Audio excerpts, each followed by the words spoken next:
Today's lesson is called Build the Machine or Die. Oh my. Just kidding. But seriously, build the machine. She suggested, hey, why don't we have the associate... Last week I was on a call with my good friend and attorney, Greg Nelson. Yeah, Greg's a super smart and successful attorney who owns his own law firm. But just like most business owners, Greg tends to get overly involved and bogged down by some of the day-to-day details of his business. So it's almost like even if sometimes you take more than an hour to go through the emails, it's with the intent of working on the business versus in the business, which working on the business takes more time, as you mentioned before. Like sometimes you'll just handle something because it's faster. But when you take care of things personally, you're not creating the system and process, the machine, as I like to call it, that will then work for you while you're sleeping or in Europe or playing golf or whatever, right?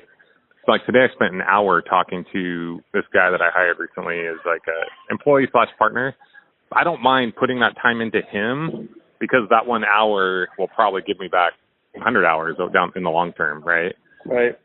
I'll check my email quite frequently, but it's only because I know 90% of the emails I get are going to be directly from team members that are already working on something that have already resolved it in their mind, and I'm just going to be confirming or giving a little bit of feedback. Calls and emails are probably what you spend most of your time doing, right?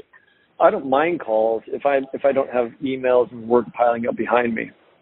Well, you don't mind calls that are helping you work on your business. Because if you were spending 50 hours a week on calls that aren't helping you grow your business, you're just playing whack-a-mole, that's going to be the same thing as email, right?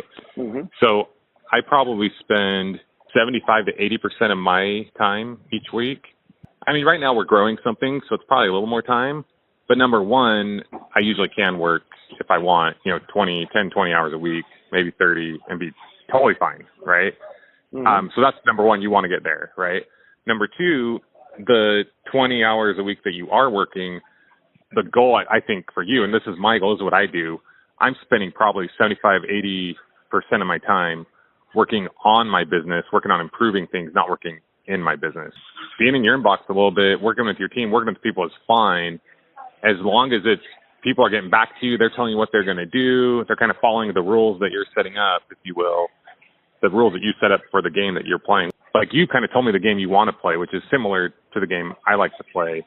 So we just want to make sure that you're setting up those rules and that when you're working on your business, that is creating those rules, making sure people know those rules, and then you following your own rules and other people following your rules.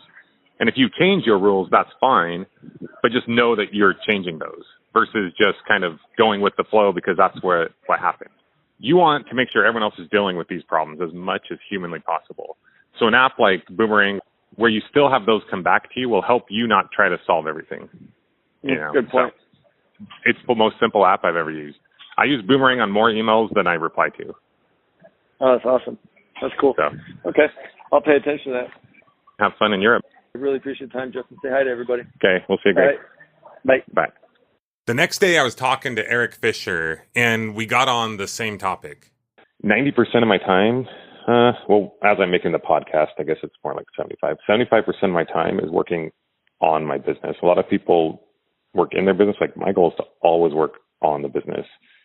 Then that's giving feedback to people, hearing what they think, bringing on the right people, doing stuff like that. I like to work on my business or leverage things, which is, to me, podcasting is leverage. Anyway, I'm getting into the weeds a little bit, but yeah. That afternoon and evening, I went snorkeling with Tara at Sharks Cove while the kids frolicked in the ocean in the sand. And then we headed up the road and did some cliff jumping at the famous rock in Waimea Bay. After that, we went to get some grub at some local food trucks. As I sat there, I thought, this is everything I ever wanted. Traveling the world, working for a few hours a day, and then going out and exploring with my family. It reminded me of earlier when we were snorkeling, and there was a little bit of a surge. And there we were with all these fish going back and forth with this flow. Although I had felt something similar at different times in my life, I thought this is it. I'm going with the flow. I'm going with what we wanted to do. We took the leap. We put in the work. We took the risk. And then we sold everything and we left. And I just knew from here on out, everything was going to be different. This is why we had done everything that we did. I was truly living my dream. There had been times when I was working a lot and it was hard, trying to pay the bills, trying to figure things out. And then there were times when we sold our business and we had plenty of money and we had the big house and all the different things. And that was cool for a while, but after a little bit, it wasn't as fulfilling. So here we were now, doing Millionaire University, waking up in the morning, doing some exercise, working for a few hours, and then going out and having a great time with the family. It was the perfect combination of exercise and work and play and fulfillment. It was just everything I wanted, everything I ever dreamed of. And I was determined to keep it this way. Little did I know that just a few days later, everything would change. Are we recording this for a marriage therapist or for a podcast? Sometimes we don't record our most vulnerable moments, and sometimes those little parts of that are... The best part? Yeah, the best part, or helpful, or whatever. Yeah. So anyone who has been following along the podcast knows that our team here at Millionaire University has been growing. And along with that, the initiatives that we are taking on have been growing as well. Our podcast has been growing at an insane rate, and we're at the point where we really want to go to the next level with our sponsorships. We've also been working on growing our email subscribers and improving our email communication game. And if you listened in a couple episodes ago to episode 54, you'll know that another big focus of ours has been to hire and bring on content writers so we can really improve our written content for the Millionaire University platform. Not to mention that we're constantly wanting to improve our reach through things like social media. On top of that, we've been talking about how and when we can begin to create our first program and community here at Millionaire University. So needless to say, we've been busy building and growing the MU platform and moving forward with our mission here at Millionaire University. But with all of that, creating amazing content for the podcast twice a week has been our number one priority. So last week I had this idea. I thought it might be kind of cool to document our journey of working with Brogan and Tyson in hiring a content writer, which you can check out in episode 54. It was a good one. Now, to give a little context, a few months ago we started working with an editor to help edit the podcast. Overall, this has been huge and saves us many hours each week in editing. But even with that, I will usually spend a good 5 to 10 hours scripting, recording, adding intros and outros, and editing the podcast. It's like the editor gets it part of the way, and I still go through it a couple of times to clean it up even more.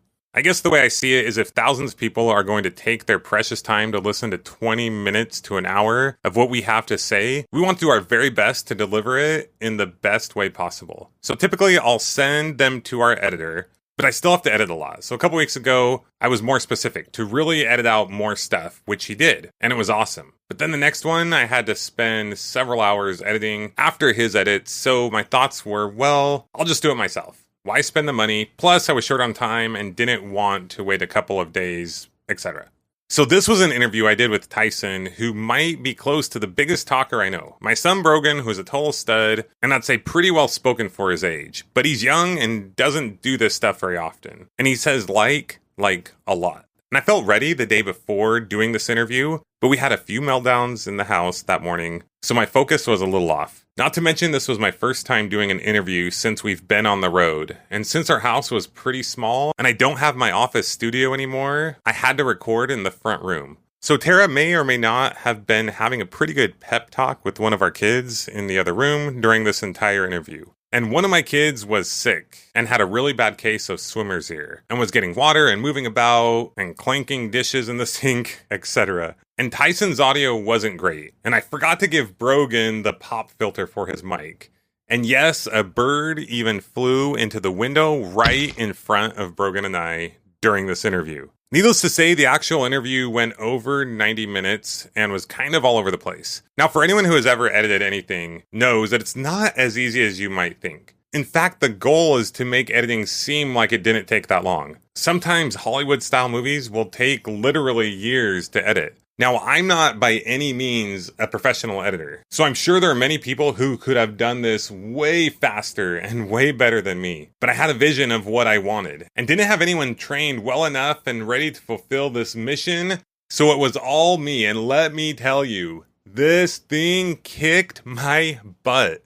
I've spent a lot of time on many podcasts before, but this was the hardest one of all. With everything I had going on, I probably put in about 80 hours that week, and at least 30 of them probably went into this podcast. In fact, one night I slept for about 3 hours and woke up and just got back to work on editing the podcast. I worked on it for most of the weekend. Family went to the beach and I was in the car editing. Family was watching a movie and I was editing. It was insane. But I was kind of okay with it because I was creating cool content that I felt like would help people. But the next week it started to catch up to me. I could tell I wasn't thinking straight. I wasn't as connected with Tara and my family. Here we were on this epic trip, literally by now hundreds of feet away from Waikiki Beach. And I'm just working. And when I'm not working, I'm MIA. My mind is somewhere else. So I'm trying to build the plane as I fly it. Work on my business while working in it. Now I'm irritated with people who need my help. And I'm useless when it comes to vision and thinking through things. I'm not exercising. I'm barely showering. I start to wonder why I'm doing anything. I kind of wasn't loving life. You know the feelings that sometimes creep in when you're trying to live your dreams and trying to grow a business. And then it hits me. I've got another podcast that I have to create and put together in just a few days. By now we have thousands of people listening to each and every episode and people constantly commenting on how great it is. So the pressure to keep things going is really building. I've got to keep it going. I've got this idea for this epic podcast episode I'm going to do called Build the Machine. That's all about working on your business instead of in your business and creating a business and life that will work for you versus you for it and give you the life of your dreams. Let you do what you want with your time because you've built that business, because you've built that machine. And here I am, and I can't even see the forest through the trees. I felt like such a fraud. And as I was sitting there getting ready to go to work on the next podcast, and I mentioned to Tara what it's about, she already knows that it's going to take forever. But it's what I've got an outline for, and my brain isn't functioning very well, so unless anyone's got something else that's ready to go, then this is it. That same morning, I did manage to go for a run with Tara. I knew I needed it, and I vented the entire time. I try not to vent on our runs because I know Tara really prefers to use this time to rejuvenate. And hearing from me isn't the easiest, but she could tell I really needed it, and she gave me the green light. And I just let it out, everything that's on my mind. Literally even questioning everything about what I'm doing. Do I even have any value to share? What's the point of sharing anything? Here I am, a mess. What a fraud. Why would anyone listen to me? Why do I have anything to share? Am I even a good dad? Does everyone just see me as some kind of crazy person and they all just pretend like I'm kind of normal to appease me and make me not feel bad about myself? So there we are in this moment after I was about to get back going and feeling the weight of the world. And within minutes, Tara lifts up this yellow pad of paper and she's like, okay, I got it. I'm like, huh? You've got what? The podcast, she says. It's called Help, I'm Married to an Entrepreneur. Now, I should have been a little concerned about the title, but I did not care. And she goes into the other room and starts recording last Thursday's podcast. If you haven't yet listened to it, it is episode 55. It's called Help, I'm Married to an Entrepreneur. And it is incredible. Honestly, it kind of drives me crazy how fast Tara is at doing everything. But what can you do? You play the hand you're dealt. But I almost start crying. A huge burden had been lifted. This allowed me some breathing room to decompress and start feeling like a somewhat normal human being again. And to catch up on some other items. Help some of our team members. Think about bigger vision. Think about my why. Think about my family. Think about what we're trying to accomplish here at Millionaire University and get back in the right headspace. Think about having fun and living life again. I can keep doing what I'm doing, but I'm kind of maxed out. Right? Then the next day I was on a call talking with Brian Guerin and we were talking about different things he could do to help. Systems, figure it out, eliminate, delegate, automate type guy, right? But that's why I'm talking to you. That's why I'm like, okay, maybe Brian can now help with this and this. But then I'm like, oh no, wait, Brian's maxed out too. Sure. Right? But gun to your head, what's the one or two things that I could better help out with in addition to what I'm doing already? Well, I think it's always like, well, what is the best thing, right? The things that we're constantly talking about that we're focused on is grow the podcast and get sponsorship. Growing the podcast is going well. It just takes a lot of time. And obviously, over time, we want to get more help with that in a way that makes sense. But you build the plane as you're flying it, right? But you still got to fly the plane. You can't build a plane and let the plane crash, right? So to me, the flying the plane is keeping the podcast going. And then we're trying to build out everything else along the way. Mm-hmm. So podcast, growth, and sponsorship. So we're working with Tyson on getting sponsorship. I already have a call with HubSpot. They reached out to us. And then we have, growing the email list, and we're kind of waiting on Facebook, and that's cool. And at the end of the day, I'm kind of okay with that not like just totally taking off right now as we're building out this plane. And then the other piece is the written content creation. So I feel like Melissa put together a pretty good piece of content. Had her do the one based off of the podcast that Eric Fisher and I did about podcasting. Yeah, I think I'm on that thread. I was reading that last night. Okay, cool, yeah. Sometimes I'll include you in stuff just because I'm like, okay, I kind of want Brian to have an idea of what's going on here. So yeah, no, I appreciate that because one of my questions for you today was what type of involvement do you want or need, or if you need any from me on the content writer side of this, whether it's working with them or helping find people, whatever it is. Yeah, and that's right. I included you in on the invite for the call. Did you have a chance to look at all what she wrote? I think I skimmed it last night. Nice bullet points. That's good. H1s, H2s. Okay, so she passes the mini test already on my end. And bullet points read really well in terms of SEO. Google crawlers love a good bulleted list. Not just crappy bullets, but actual good ones. So. Totally. In the beginning, it's a little wordy, but when she gets into everything else, how she breaks everything down, just from taking a podcast and creating this out of it, I feel like it's pretty good. Yeah. From doing my halfway skim here, yes, I agree with that. Do you want this brand, and I have an answer, but I want to hear yours. Do you want this brand to be in Justin's voice, or do you see this brand having its own voice? Speaking Millionaire University, obviously. I see ultimately it having its own voice. At the beginning, that's the right answer. Yeah, at the beginning, it's naturally going to be kind of my voice because, like Tyson said in his episode, like it's like magic. I'm taking nothing and making magic. At the beginning, you got to create a movement, and unless I pick up the guy off the street and say, "Hey," like I have to share this vision and this movement, and these ideas and these concepts, and over time, it's other people sharing their ideas and concepts and different things, but all with the ultimate vision in mind. I think of like Walt Disney. He had a vision, and that vision lives on today. So it's like and now we, and then more people are going to get on board with this vision, and it's going to have a life of its own over time. So right. But yes, ultimately the goal is Justin who. And that might sound crazy right now to some people. And if you tell that to people, like some of the audience members, they'll be like, no, like, because that's what they're attached to right now. But over time, it's like, oh, now there's this Brian guy. And later on, there might be, there's other characters that come into play. And they like the other characters as well. Right. Right. And this is a natural progression of a brand from startup to high functioning. And I've seen this time and again through multiple brands that I've either followed or that my mentors across copywriting and marketing have proven is a brand starts typically as you. Like when I started Ricochet, I was Ricochet. And for the most part, I still am. But I've, since in the last year, kind of focused it more towards this is Ricochet. This isn't just Brian because I do have a team. And now I'm hiring an ops manager. So there will be a different person involved here. And another example is that Free Range Ranch telling you about a couple of weeks ago. Their email strategy is having different people in the company send emails. Now, it's all written from a copywriter, but it's in the voice of Kevin, and I think the lady's name is Sucha or something, and then it's like Gabby, and they change it up every week because you get to know the core 7 people who run this business, and they all have different messaging. They all have a different voice, and when they send an email, the copywriter nails that. So that's an example of it going from Kevin, who started this company, to expanding it to multiple people, and then eventually into the brand. Like, this is perennial path. Just like we're going to be Millionaire University, and this is our brand voice. So I think we're 100%. On the correct path towards that. Yeah, that is my goal. That is my vision. I like creating companies, and that's kind of what I think the next podcast is going to be about a little bit. Anyway, I like creating businesses that don't necessarily need me. Right. That's a real business, in my opinion. Otherwise, you're kind of self-employed with that. You kind of pick your own schedule. Maybe you work extra hours. You know what I mean?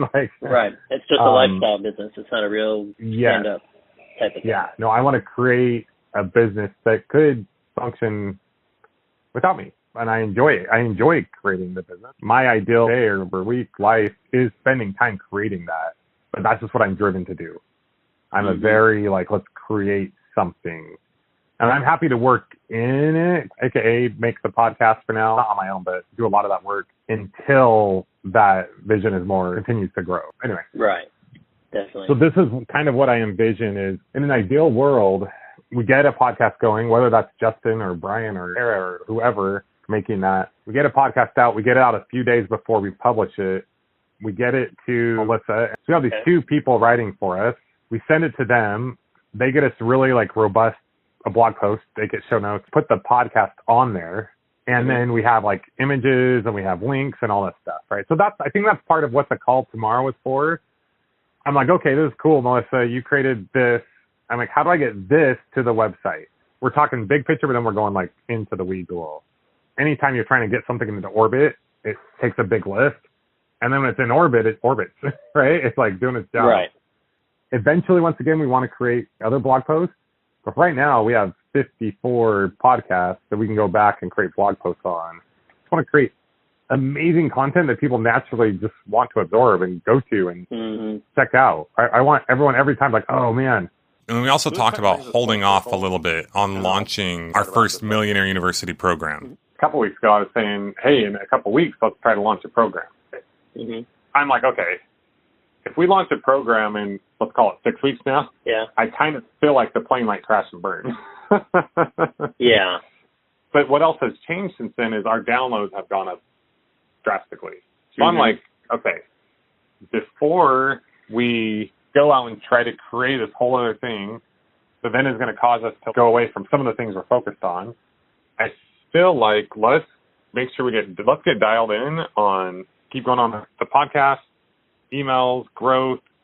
Let's get sponsorships figured out. Let's get these blog posts figured out.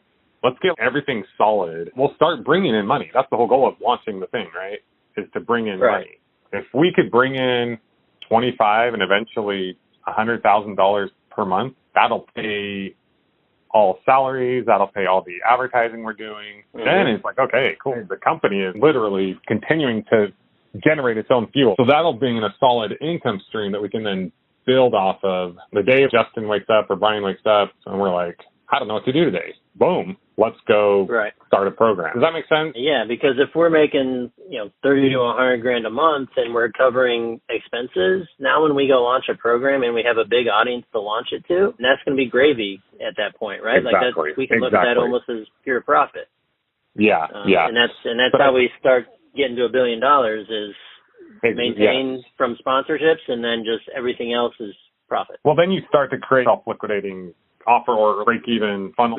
It's we can keep spending this money because on the back end, we're monetizing through sponsorships and we're just growing. Okay, now we open up the floodgates with programs and stuff like that. We have a huge audience. We have a huge email list. It's we're making $100,000 a month. Let's put another 10 or 15 or 20 of that towards really building our email list. Now Facebook has let us do more, and now we can advertise on Google. And as your marketing ads guy or whatever we go by, now we have the security in knowing the money that we're spending. We can optimize the systems that are in place with the ads already and just ignite it. We know that every podcast we make, we have an amazing blog post being created. People start to look at MU as oh man, this is the resource for all things. There are other resources out there that they may not have a coaching program, but people use those resources all the time, right? So we want people to start thinking of us as that. And then when we launch a program, they're just lining up. Anyway, I feel like that will relieve a lot of stress. Not that I'm you'll get to know my personality more and more. 1 minute, I'm tough over, yeah, we got it. And next minute, oh no. Yeah. I think that's life entrepreneur, right? The natural entrepreneur brain at work right there. Totally. But I think that will relieve, sometimes I'm we got to do one podcast a week, right? Because 2 is just a lot. But I don't want to let go of that right now. If that's going to be our main thing, let's keep the 2 going if we can, Right. So in my mind, if I don't feel like we have to figure out how to launch a program in a month or 2 or 3, that relieves a lot of stress to just keep focusing on growth, focusing on monetization through sponsorship. Even right now, talking okay, we got this. I can breathe. Yeah. I might be able to even go out and catch a few waves tonight for an hour since we're on Waikiki and I'm just in the hotel working, right? Yeah, I think you've earned yourself an easy right. wave hunting. We're on the right path. It's feeling good and everything is energetic. I think we're in a really good spot. Originally, we talked about growing the MU platform and getting sponsors for a while. And then in about 9 months, about the same time, we'd be getting back from our trip, then to look at launching a program.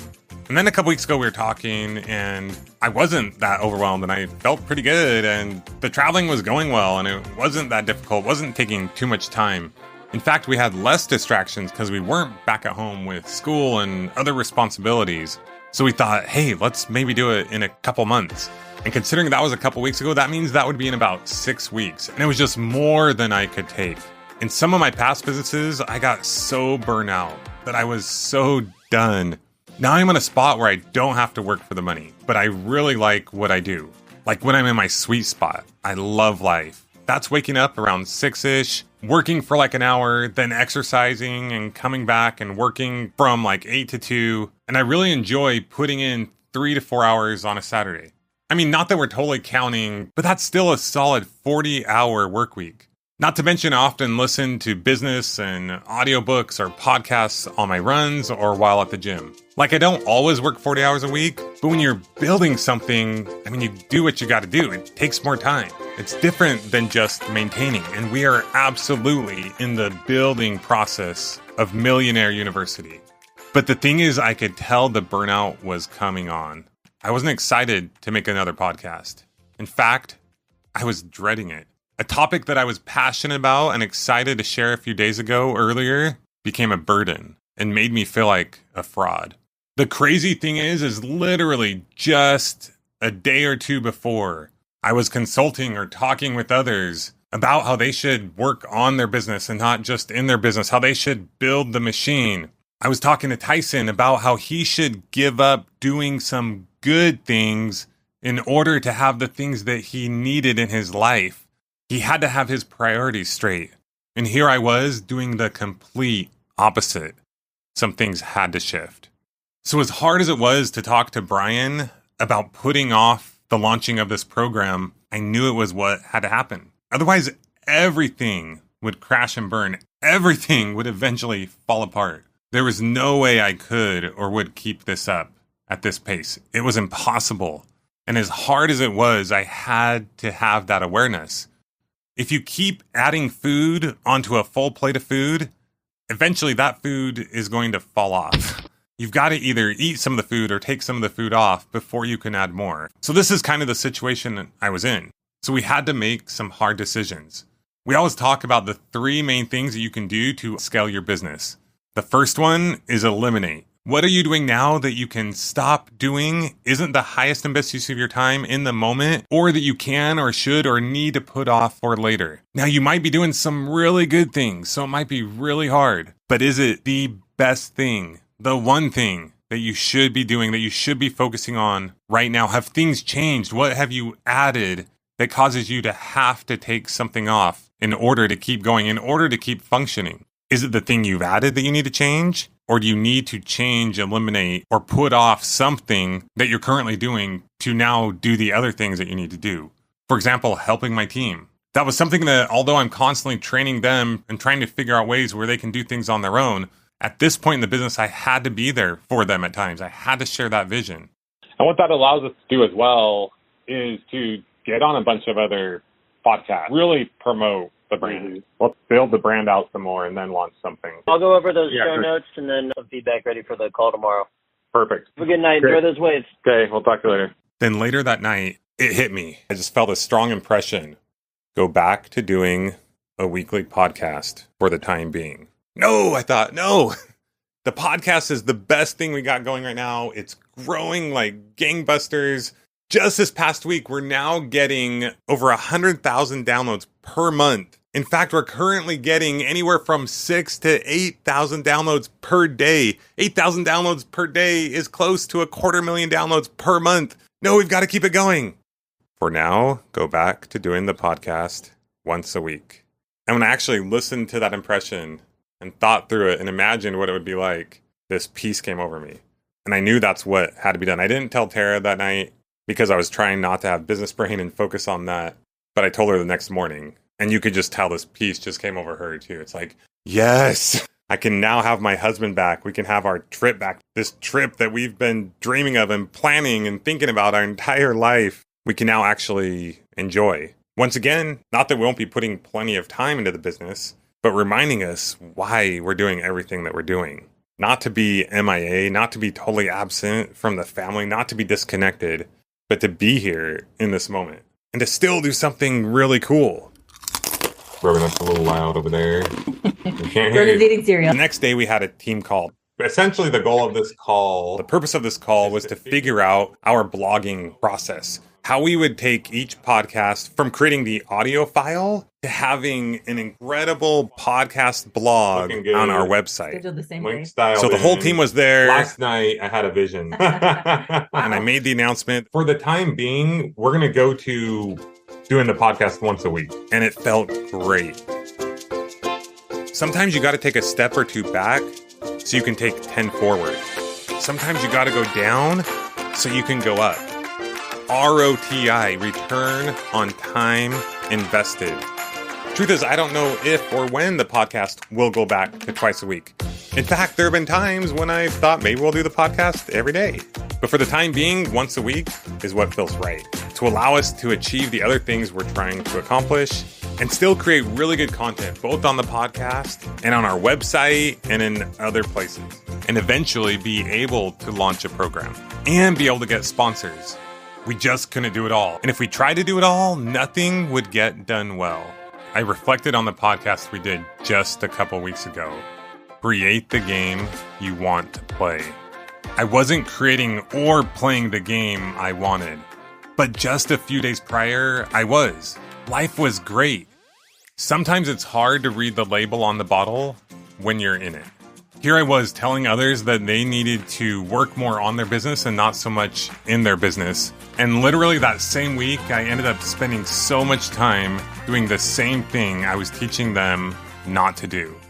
Now I was feeling amazing. A huge weight had been lifted. We were going to put off creating a program for now, and we would only be doing a weekly podcast. I felt like I could breathe. I felt like I could be myself again. I felt like I could enjoy life. I felt like I could help my team. I wanted to keep doing and growing Millionaire University. Business became fun again. Didn't feel just like this big, huge burden. I didn't feel like I was a fraud. I know that every day won't be perfect, like it was a couple weeks ago in Narnia on the Big Island, or like it was last week after snorkeling and cliff jumping and being there at that food truck. But that's what I want to keep shooting for. Now, once again, it's not just about traveling the world and having lots of money. In fact, tomorrow we leave to Bali and we've been looking at the cost there, and you can live in this insane, amazing place for a fraction of the cost of what we're spending here in Hawaii or what it cost us before in San Diego. But it's really all about, what do you want? What are your non-negotiables? What is most important to you? Having a goal, deciding the game you want to play, and then move towards playing that game. Decide the life you want to live and move towards living that life. Decide the path you want to go and move towards that path. I'll tell you what, I think we kind of knew, at least we said we knew, that this trip wasn't going to be super easy, that there would be some ups and downs, but we wanted to go for it. And even though I've started to feel some of those downs this week, I'm super glad we did. Once again, it's not about, oh, we're on this amazing trip and it's awesome and life is perfect. No, but it is what we wanted to do. And I love that we went for it. I love that we, quote unquote, took that risk. And once again, it's not about us, it's about you. What's the risk that you want to take? What's the thing that you want to do? Where do you want to be in your life? And I will say, not to be all over the place, but the most important is that you're content and love your life and love who you are and love your family where they are now. Focusing on that inner journey, because I tell you what, if you don't get the inner journey figured out, you will never love the outer journey. But I think a part of the inner journey is doing the things you want in spite of the fear, in spite of the things that hold you back. Going after your dreams. Because getting married, having kids, starting a business, dropping out of college when everyone else told me I shouldn't. For someone else, it might be going to college when they didn't think it was possible. It's specific to you, but it's doing those things. And then, as the title of this podcast, building the machine, constantly thinking about the things that you can do to create something that will work for you regardless of what you're doing. That's what it's all about. But it's not about building the machine to build the machine. If you build the machine and then you forget or lose the purpose of why you're building the machine, then it's all for naught. The cool thing and the exciting thing is there have been times in the past where I would allow what happened for part of this past week to go on for months. But to be able to recognize that and see that something needed to change, and then to have the courage to move forward with those changes in spite of wondering what people would think or if you're going to let people down, but doing it because you know it's right for you. That's what you want to do. All right. Speaking of what's right for you, we got to wrap this thing up. I'm trying to record as much as I can right now because tomorrow we're heading to Bali. So we have an 18-hour flight. Somebody doing a lot of editing on the plane. But those are the two things I want you to keep in mind. Build the machine. Constantly be thinking about, how can I grow something? How can I build something that can work without me? Don't get me wrong. Sometimes you got to be involved, especially at the beginning. No one's going to go build it for you, but focus on building something versus just doing something that you're going to do again and again every day after day after day. Don't trade hours for dollars. Build something that will then give back to you again and again and again. And then create that life that you want to live. Most importantly, be aware. Tara talked about in the last episode what it's like living with an entrepreneur. And man, that episode made me cry. It kind of ruffled my feathers a little bit. But it was so cool to hear after 19 years of us being together and running these businesses together. It's like, wow, she gets me. She knows I'm not perfect, but she's okay with that. And then vice versa. She has her imperfections. I have my imperfections. She's awesome. I'm awesome. Love yourself. Love your person. Appreciate those around you. Know your strengths and weaknesses. Build the machine. Build the machine. And create and live the life you want to live.